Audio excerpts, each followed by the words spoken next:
So let me begin by talking about retirement.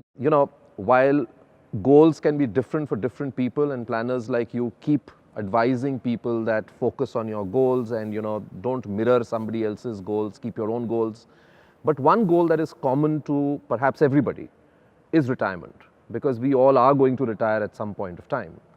And yet when you are in your early 20s, you tend not to think too much about it. You think it's way too far off, and let me deal with it when I'm in my 30s or 40s and when I've earned something. So how do you go about building a good retirement corpus? When do you start? What kind of equity exposure should you take to build wealth which takes care of your retirement? So I think the one thing that we've certainly started seeing changing is people start planning for retirement a little earlier than they used to. Okay.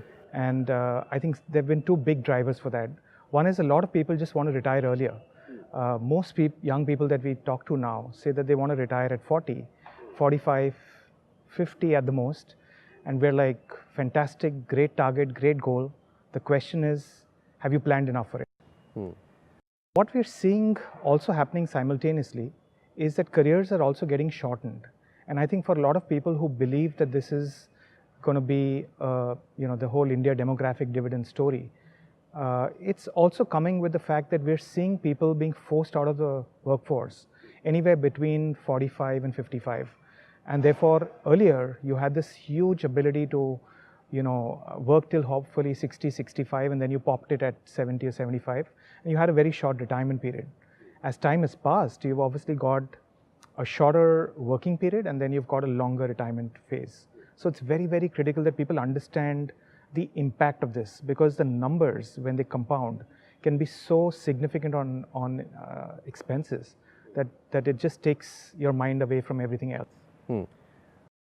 Probably the biggest reason why investors today need to have equity in their retirement portfolio.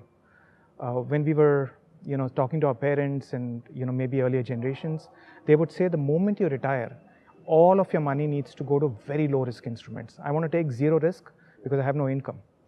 And I think anyone who does that today would actually run the risk that he or she will run out of money very soon in their retirement and then end up being as disappointed as ever.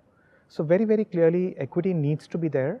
The extent of that equity exposure is a function of how much of ability you have to be able to see downside on your portfolio. Because invariably, as much as all of us would love equities to behave like fixed deposits, they unfortunately won't. And therefore, there will be these periods of ups and downs, and sometimes those downs can last very long.